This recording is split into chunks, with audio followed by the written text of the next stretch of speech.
Hello and welcome back to the Villa Filler podcast. Dan, it's been a while. We've not spoken since the signing of Ashley Young, which actually it's been about a week now, hasn't it, that Ashley Young has been an Aston Villa player.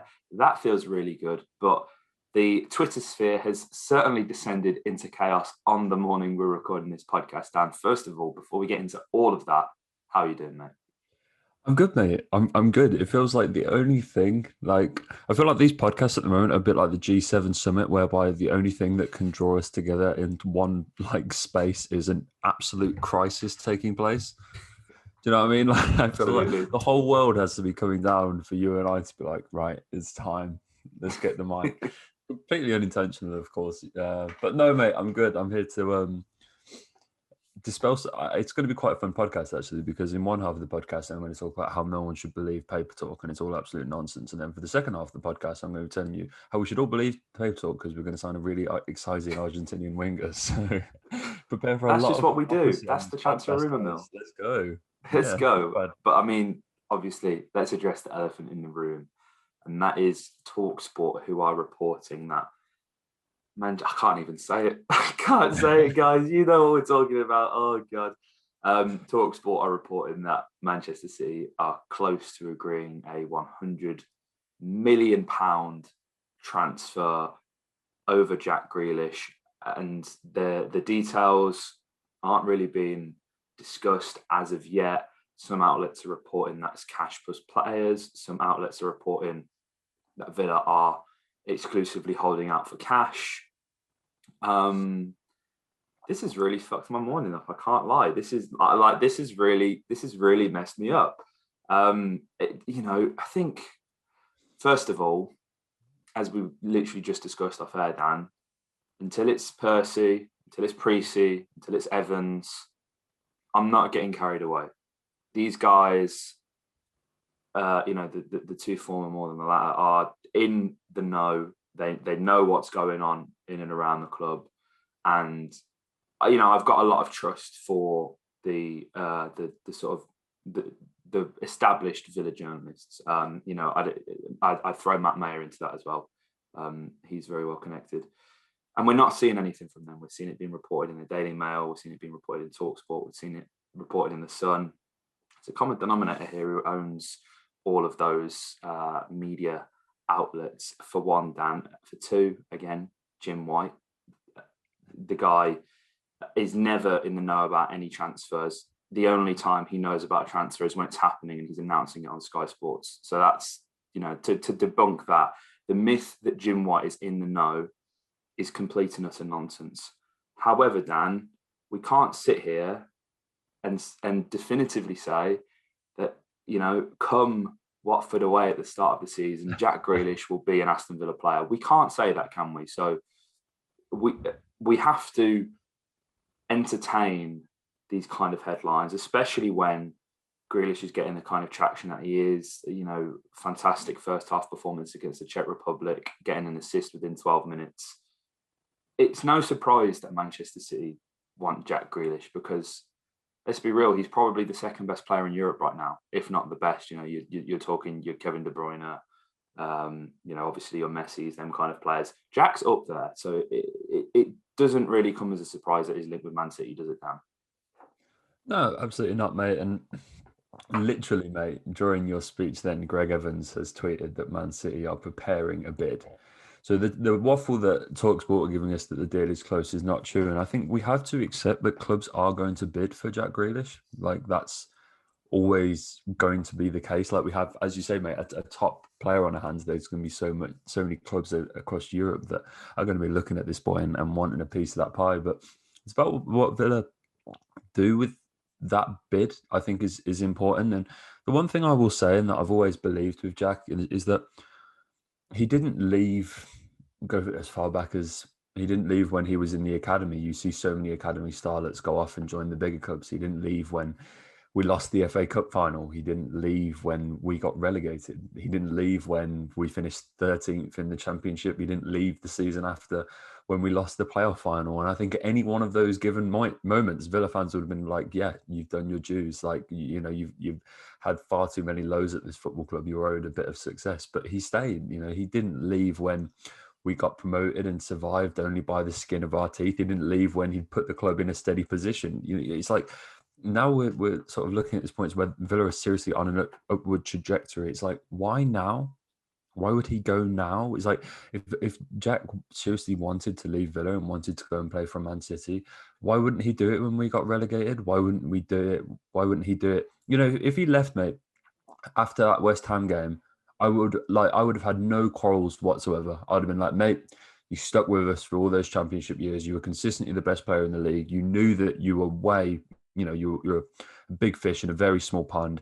You got us back in the big time. You've kept us up. I can't, feel free. Fly away, free bird.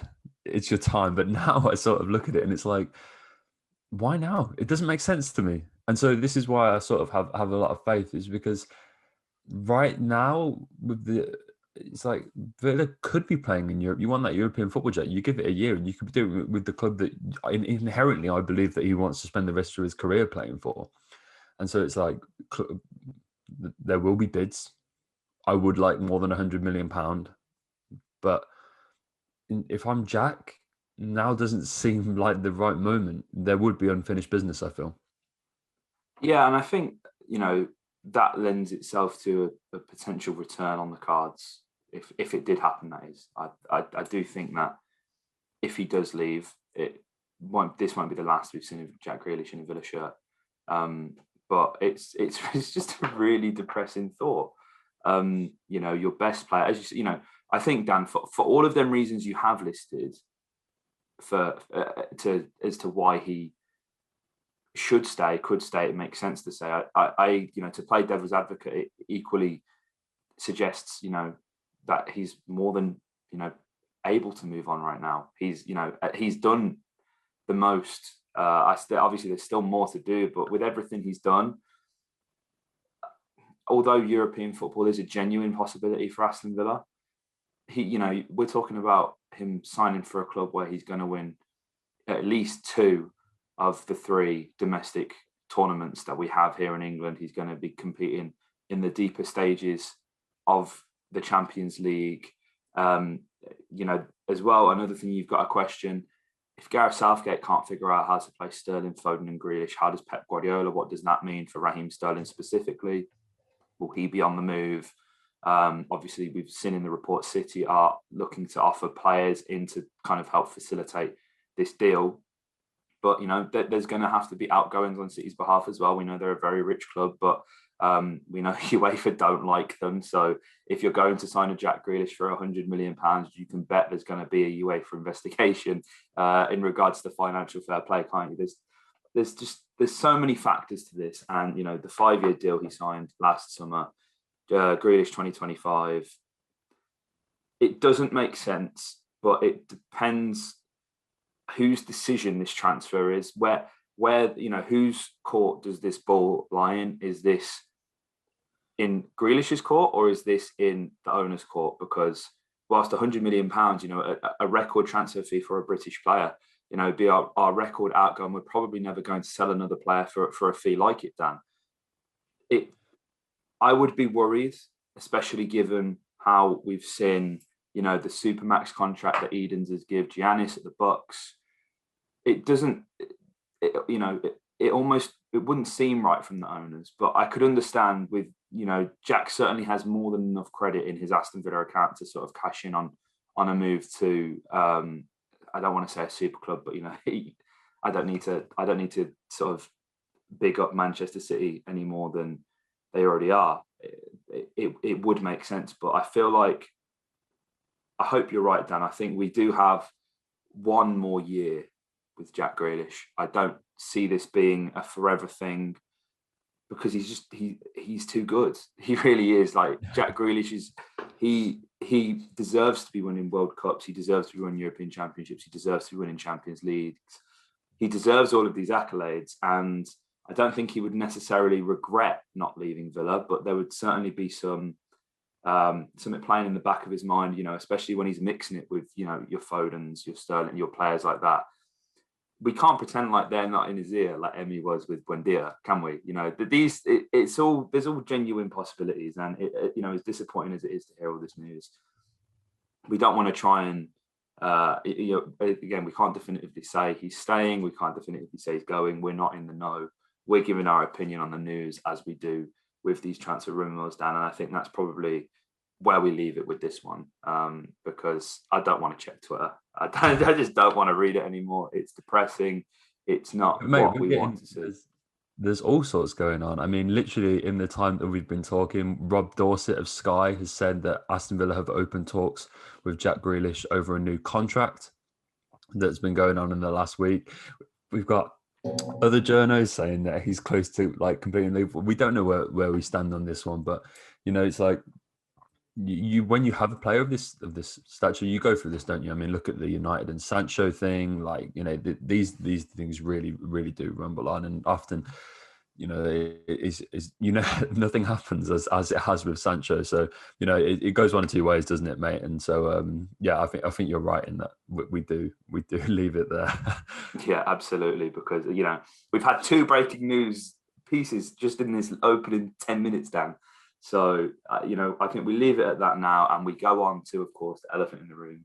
England, we have covered it in transfer rumour mills, but we haven't felt the need as of yet to dedicate a whole podcast to it, because whilst the Euros has been a very entertaining tournament thus far, for England, Dan, it's left a bit to be desired, hasn't it? We've beaten Croatia. With the draw against Scotland, we couldn't bear to discuss that. And then, sort of scraping by again, Czech Republic, to top our group. And now, Dan, we faced Germany at Wembley. And despite how difficult that game is going to be, there is a significantly easier path to the final than if we'd have finished second or third, which is, it's exciting, isn't it, Dan? I've managed to get tickets for the game. I don't know how. I'm beyond gassed to be at Wembley for this game. And, the rivalry between England and Germany, I don't need to tell you guys all about that. There's a lot on this game. You've got Euro 96, you've got World Cup 2010. We beat them in 2016, I think it was, when Jamie Vardy scored that back heel in a friendly. Wonderful goal. I remember that very vividly. And now we're playing them in a knockout round at Wembley. And, the reaction from the German press, they are beyond gassed with this draw. They're feeling very confident, and rightly so. I think they had a bit of a slow start to the group, Germany, but they've really shown their, their qualities as a team. I think the formation that they've ended up switching to with the back 3 is getting the most out of their players. The one thing Germany lack, though, is a clinical finisher. And if England can take their chances, which are, let's be real, are probably going to be few and far between, Dan, in this game, I genuinely think England can beat Germany. I think it's possible. I think the one thing that I think this game comes down to is, for me, there's a couple of things that it ultimately rides on. I think it's basically stopping Robin Gosens on their left side, because the way that he gets forward, I don't think that, and we've seen that Southgate is apparently experimenting with a 3-4-3 to sort of go, that is the formation that essentially Germany sort of play, is that sort of 3-4-2-1, 3-4-3, depending on how you look at it, with Havertz sort of plays a bit tighter. I mean, yesterday in their last game against Hungary, they actually played Gnabry at the 9. So I think we'll see a few changes from them. But ultimately, I think, and to use a very footballing cliche, but I think for this game, it's probably quite true, is this game's won and lost in the midfield, because Gundogan and Kroos, you can overpower that midfield. And I don't think that Rice and Phillips is the way to do it. We saw France do it very well with Pogba and Kante, whereby if you get 2 strong runners in that midfield, and you can overpower it, because all that Gundogan and Kroos are, it's quite a static midfield. It's a little bit slow. Kroos isn't the quickest, can't get about that pitch as well, and a lot of that responsibility falls on Gundogan. So if you can get a lot of movement going on in the midfield, then I think you can win that battle. And then the German back 4, that was sort of always famed for having good defenses, but you look at they've conceded 2 goals in 2 out of the 3 games they've played in the group stages at the Euros. I'm not. I find this game really hard to predict, mate. I think I've always been worried, knowing that the excitement around this tournament, knowing that if we got out the group and we finished first, I didn't really back us against any of the teams coming out the group of death. I think Germany probably are the team that maybe I would fancy us up against most. Sorry, but it all depends on team selection, mate. And that's why I'm a little bit nervous for this, because England definitely have the weapons to be able to do that. They definitely have the ability to go and take that midfield, because, I think if you put a Bellingham in there or something like that, and you sort of restructure that midfield a little bit slightly with only one defensive midfielder, I think you can go after Gundogan and Kroos. But if we play Rice and Phillips, I'm not sure they can do that job. It's going to be difficult, isn't it? Because, do you stick with your guns and go for the 4-3-3, sorry, or do you look to try and pin the fullbacks? We've seen Kimmich play fullback, and Gosens has arguably been the player of the tournament, in my opinion. He's been absolutely fantastic for Germany. Out there playing for Atalanta. He's been a revelation for this German side. I feel like it's that sort of fullback position is something that they've been lacking for a while, and they've found their player in Gosens. Do you go 3-4-3 and do you look to pin the fullbacks back? Do you play Reece James? Do you play Luke Shaw? If you're playing a back three, that lends itself to Ben Chilwell.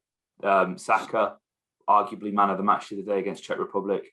It's a difficult one, and I don't think anyone will, as we've kind of seen so far down with England games, I don't think we're all going to be in agreement with the starting 11 that Gareth Southgate picks. But I think for one, we have to hope that Grealish starts, because you can only imagine him, kind of cutting in on that inside. We've seen Mats Hummels, as great as a defender as he is, he's really struggled in this tournament, scored an own goal.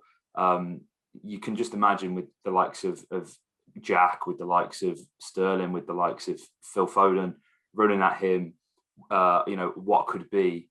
England can create chances by forcing errors out of this Germany side, and hoping that, the likes of Kai Havertz, Timo Werner, Serge Gnabry just don't turn up, because, they have had the tendencies to be, floating sort of in and out of games. Havertz has had a really good tournament, to be fair. I feel like we've not seen Havertz, at the peak of his powers yet for Chelsea. So he feels a bit more at home, but I do think that England, as we've kind of said, Dan, have enough to get by Germany. And it's a genuinely exciting prospect. We win.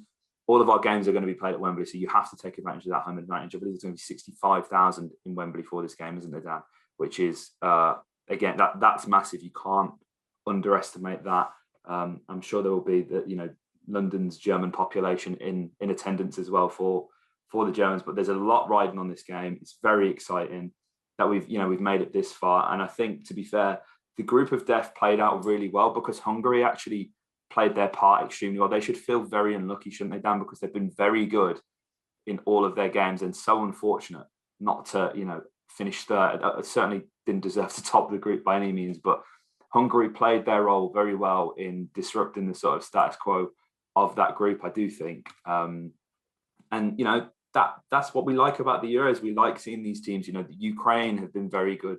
North Macedonia at times have looked all right. They've been a part of some very entertaining games, and a lot more pressure rides on these situations. One thing that England have to improve on, though, Dan, which was sort of a staple of the semi-final run in the World Cup, is set pieces.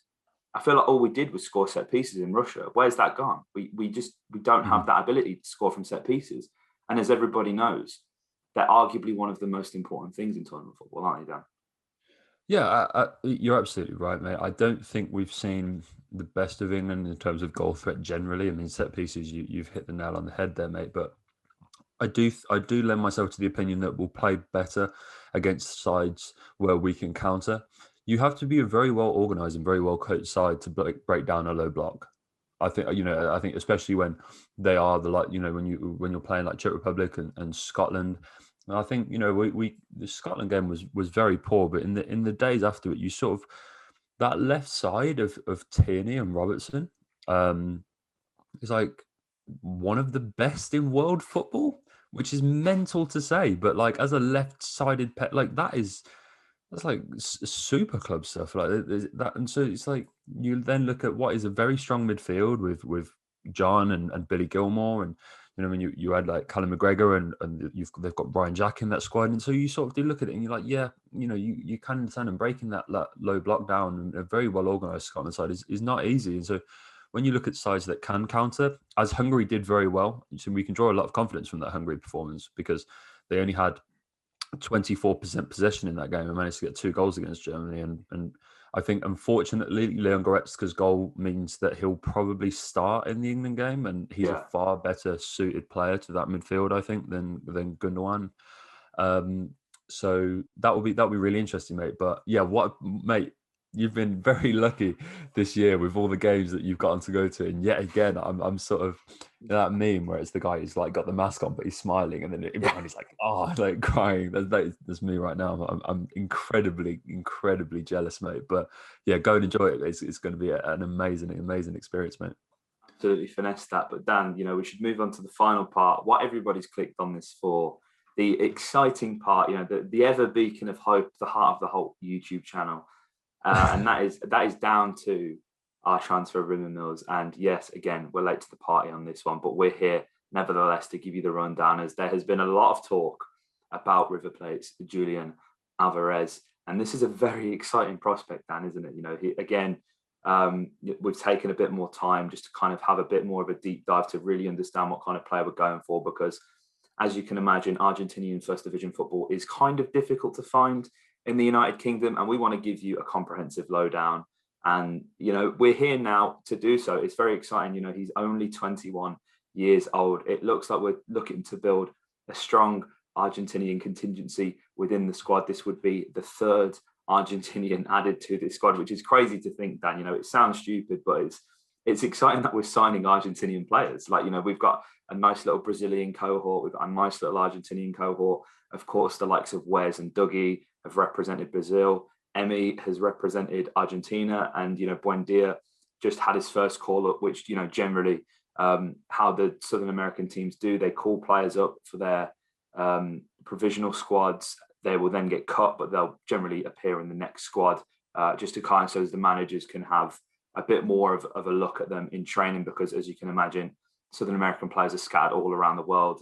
So scouting these players, trying to pick your team, trying to unearth these gems, maybe a bit more difficult, because I don't really think that there were too many Argentinian scouts appearing at Carrow Road throughout the season, Dan, to watch Emi Buendia, to be fair. But, this is a guy, Julian Alvarez, has been a part of Argentina's World Cup qualifying. He's played one game, didn't get a goal, but, he's certainly been looked at, born 31st of January. It's mad that, again, we're talking about players younger than us, Dan. We're at this point now. We're getting on a little bit, aren't we, mate, at 21, Disgusting, 22. Disgusting. But it's exciting, Dan, because, again, this is a player who can play in a multitude of positions, predominantly on the right, but we've seen him play for River Plate as a striker. And the thing that's really struck me, Dan, he's a very clinical finisher. Inside the box, you would put your mortgage on this guy scoring for River Plate. That, it does translate well when you're looking at players moving to other continents. What that tells me is Alvarez is a confident player who really does back his ability. And I think that's one thing that Villa have lacked, is a winger who can, he's great at creating chances, and we'll get into that a bit later on, Dan, but having that sort of finisher's instinct within the box is again something that we've lacked. It's something that we're looking to address. And Alvarez, certainly he does that, and that's very exciting for me, Dan.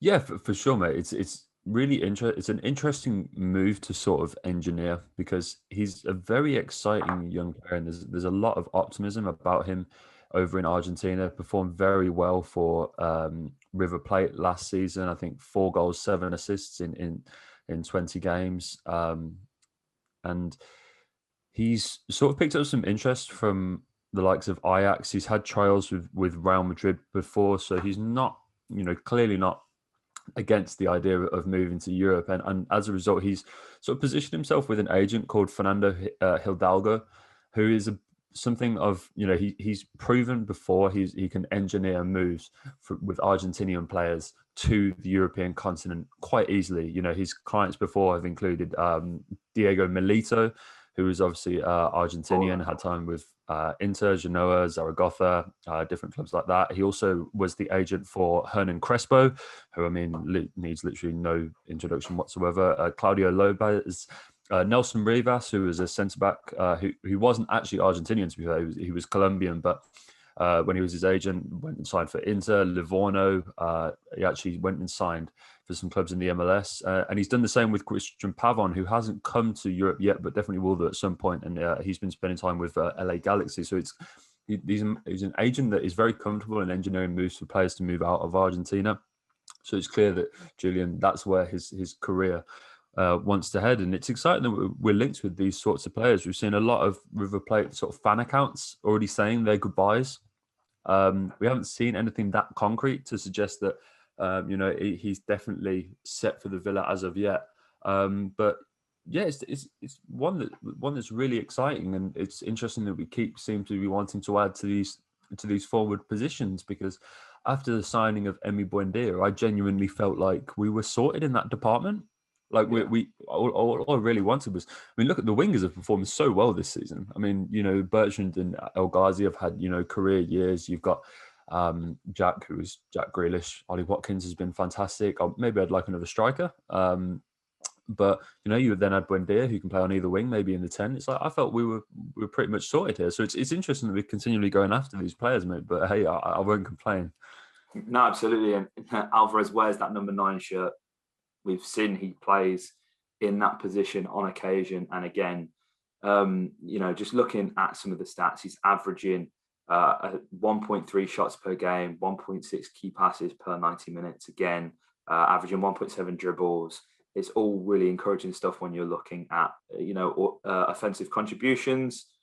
He's averaging around 20 passes a game with a 72.6% pass success rate. Very good, averaging 2.7 crosses. Again, that kind of fits the sort of numbers that, Dean's looking for with his wingers. We're seeing Traore, El Ghazi, Trezeguet average between, your sort of 2 to 4 crosses per game, depending on who the winger is. So, it fits the mold with what Villa are looking for, Dan. It's very exciting.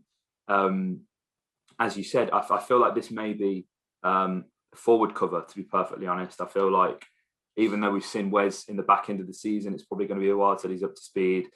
Keenan Van Nistelrooy is absolutely owed a loan out to play regular football, to score goals, because until Keenan Davis can score goals, unfortunately, Dan, I can't be blinded by my love for the man. He's never going to make it at Aston Villa. He has to start scoring goals. He needs to add that to his game. So I think, the signing of Julian Alvarez would signal the beginning of the end, unfortunately, for Keenan Van Nistelrooy. But it's all in the name of moving the club forward, Dan. It's a very exciting player. We had a few of you guys comment on the Ashley Young announcement video, asking where the video is. So here we are now, giving you our lowdown. And I think it's interesting. We're certainly casting our net a lot further than we ever have done before, Dan. I think if you remember the last forward that we signed from the Argentinian league, we all know Juan Pablo Angel, the absolute king. So, there's a bit of a legacy there. It'd be interesting to see Alvarez come to Villa, Dan. And I guess you could kind of question whether this is, again, spending Grealish money, whatever. This guy plays on the right. He's not a Jack Grealish replacement. But for the fee of around 50 million euros, which has been reported, Dan, it almost seems too good not to get this guy, doesn't it? I know Norwich sort of unearthed Buendia for the sort of £4 million mark, but we're looking at a sort of different caliber of player at this specific moment in time in his career. You've got to kind of look at the size of the club, the knowledge of the spending power that we actually have. So I do believe 50 million euros is a very good deal, Dan. And if this one gets done, I think there's a lot to be excited about. Yeah, mate, I think you have to go and shop in these kind of countries to go and get value. And this is what infuriates me about the sort of Ben White to Arsenal fee. Is it's like you're paying that much money. It's like you go abroad and you can get players of real quality. And I think when you go and pluck players from these kind of divisions and you get yourself first dibs, it is that sort of trademark Villa, high resale value, high potential. He's already playing for Argentina. And so I think we will learn perhaps a little bit more about this player as the news, if it develops any more, then I'm sure Villa fans will, help themselves to a lot of content around this guy. But he's definitely worth looking into, and it's not easy to break into that Argentina squad as a forward. We all know how stacked they are in that division, and the players that miss out, from the Argentina squad in that sort of forward line every year are just baffling, just because of the sheer volume of attacking players that they have. So the fact that he's already in there at this age, especially whilst playing domestically, which isn't as superior a league as, where a lot of his Argentinian counterparts are playing in England and Spain and France and Italy and places like that. So yeah, it's one to keep an eye on, mate. Absolutely. I think that again, Dan, we're back with another quintessential Villa filler. We filled you in on absolutely everything that has been going on. And of course, sprinkled a little bit of a transfer rumour in there for you guys. So if you enjoyed this podcast, hit a like, comment your thoughts below on the news about Jack Grealish, about Julian Alvarez, and how you think England will face against Germany. I'm very interested to know, as is Dan. And again, a massive thank you to everybody who has subscribed recently, because we've passed 4,300 subs, Dan, which is absolutely crazy. So if we can continue growing, you guys, there's a lot of you that are watching these podcasts that aren't subscribed. We would really appreciate it if you click that button and hit the bell notification so you never miss a video from us here at Heart of the Heart. So as I said, if you enjoyed, hit the video, hit the like, comment your thoughts below, and subscribe for more. Up the Villa.